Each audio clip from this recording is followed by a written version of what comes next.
Thank you. Thank you to the witnesses for appearing today. I note, Ms Schwartz, that your opening statement refers, and I quote, "The Jewish Council of Australia is a diverse coalition of Jewish academics, lawyers, writers and teachers who work with other racialised groups to tackle racism," end quote. So I take it from that the Jewish Council of Australia does not purport to be a body which represents the Jewish community in Australia. Is that correct? Yes, that's correct. We don't represent the entirety of the Jewish community. And if I could just clarify, we also don't say that the Jewish community is a monolith.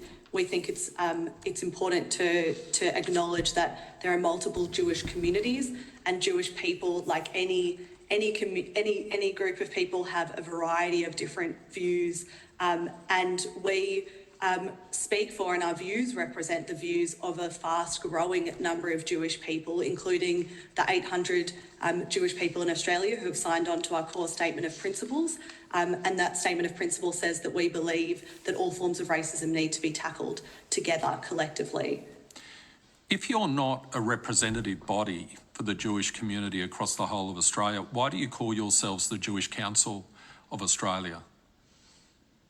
So our name is related to an old Jewish organisation that existed, that has been written about by one of our co-executive officers, and it is and we are a council made up of academics and lawyers and experts on racism, and we speak to Jewish issues and anti-Semitism, and so that's the foundation for our name. Well, I'm comparing your organisation, and the name is the Jewish Council of Australia, to, say, the Executive Council of Australian Jewry Inc., which uses the same word council, and yet the Executive Council of Australian Jewry, its constituent bodies are the New South Wales Jewish Board of Deputies, the Jewish Community Council Victoria Inc., Jewish Community Council of Western Australia Inc., Queensland Jewish Board of Deputies, Jewish Community Council of South Australia, the Hobart Hebrew Congregation, the ACT Jewish Community Inc. I'm sorry, there's quite a number of them. The Australasian Union of Jewish Students, the Australian Federation of WISO, Union for Progressive Judaism, Federation of Jewish Aged Care Services, the Maccabee Australia Inc., National Council of Jewish Women, B'nai B'rith of Australia New Zealand, the Jewish National Fund of Australia, the Joint Distribution Committee Australia. So that to me has all the hallmarks of an umbrella representative council, refers to itself as the Executive Council of Australian Jewry Inc. So I put it to you again, why do you, I note the history you refer to, but why does the Jewish Council of Australia call itself a council when it is not a representative body? Isn't that misleading to the Australian people? I would ask the Senator if you asked the exact same question to the previous person on this inquiry, Mr. Colin Rubenstein, who appeared for the Australian Israel Jewish Affairs Council, which also has council in its name, is an unrepresentative body and has far fewer members on its website than us. I'm not sure that this is entirely relevant to this inquiry, but you know, if you're asking whether we are a representative group in the same way that ECAJ are, we're not, and we have never purported to be. And we have stated from the very start of our launch that we represent an alternative Jewish perspective, and one that is not heard by many mainstream Jewish organisations. And, you know, it's devastating to us that many of our Jewish organisations in this moment have become, for all intents and purposes, Israel advocacy groups. And that is what we're seeing within many mainstream organisations. And this really sparked the need for an alternative Jewish council. Yeah, and if I could just add, I think that it's precisely the failure of the existing groups to represent the diversity of opinion. And we know that recent evidence in the US suggests about a quarter of Jewish people either don't strongly identify with Israel or agree with the statement that Israel is an apartheid state. And that segment of the Jewish community is not being heard and not being acknowledged. And in fact, in speaking up, in seeking to make our voices heard, are facing a great deal of attempts to, rather than engage with our ideas, to undermine our legitimacy to speak, and in various different ways. And so I'd suggest that this voice is an important voice to take into consideration when you're discussing issues of anti-Semitism, as you are in this inquiry. Oh, well, you are given an opportunity to speak here and we welcome your participation. If I can ask a further question, in the 14 pages of your submission, unlike the submissions received from the other Jewish organisations, you don't provide a single example, a single lived experience of a student or staff member at a university suffering from anti-Semitism, subject to an anti-Semitism attack. Why? I think what we are tackling here is a very difficult question of the very slippery definitions of anti-Semitism and the strong feelings that many people have. But there are a range of scholars, right, who are talking about things like the IHRA definition of anti-Semitism and the constant conflation of Israel and Jewishness, talking about the way that is cultivating an effective resonance or attachment between Jewish individuals and the Jewish state, such that when they hear criticism of that state, it is experienced as fearsome and experienced as criticism or delegitimization of their Jewishness and identity. And I can talk to that to the extent that I didn't hear any criticism of Israel till I was 14. And when I first heard political criticism of Israel, I was deeply shocked and I was affronted and I felt that this was an attack on me personally. So we're not saying all experiences of anti-Semitism are not legitimate. We know anti-Semitism is rising. The far right is intensely anti-Semitic. It's in its DNA, and that is not being covered by an inquiry or a bill that is so focused on campuses, because campuses are clearly being used to identify the pro-Palestinian movement as the locus of anti-Semitism in our society. So what we suggest, and the reason we are not showcasing very emotive personal testimonies, is that we need to, there is emotion everywhere. There's emotion on every side. This is a deeply distressing and vitriolic time that we actually need to be incredibly clear-sighted about when racial harm is occurring and when it's not. So I will give you an example. This was a chant at a pro-Palestinian rally at the university I work that was circulated online and went viral because it was recorded and said to have said the words, "Vice Chancellor, you can't hide, we want Jewish genocide." In fact, that chant did not say that. It said, "Vice Chancellor, we can't hide, you can't hide, we charge you with genocide."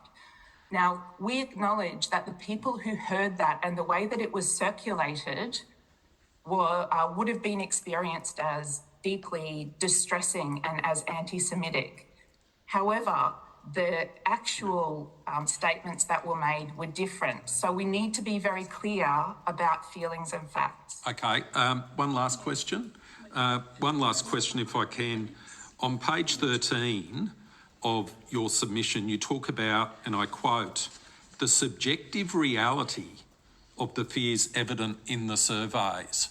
Why do you refer to subjective reality when there is clear and strong evidence, hundreds of submissions received of Jewish students and staffs being spat at, being physically abused, being physically assaulted, being fearful for their personal safety, being filmed, etc.? Why do you use this word subjective? Why can't you admit that the objective reality is that there are horrific, absolutely horrific examples of anti-Semitism occurring on our campuses? If I could just clarify, Senator, we have stated multiple times throughout our submission and all of our public work that we are highly concerned about rises in anti-Semitism. And if I can speak from a personal perspective, we at the Jewish Council have been subjected to the types of vile anti-Semitism that you refer to. And so we are, of course, not discounting or in any way discrediting those experiences of anti-Semitism. Since launching the council, we have received weekly, if not daily, emails and messages from far-right groups, from neo-Nazi groups, but also from some groups which want to blame all Jewish people for Israel's conduct. And we experience that anti-Semitism ourselves. It is disgusting. It has no place on our university campuses. And this is the exact problem with this bill. Those instances of anti-Semitism which involve physical abuse or violence or targeting of Jewish people because they are Jewish people should absolutely be condemned. Universities should absolutely be equipped to deal with those types of racism, because these types of racism are highly dangerous for us, and they are also dangerous for other groups who experience racism.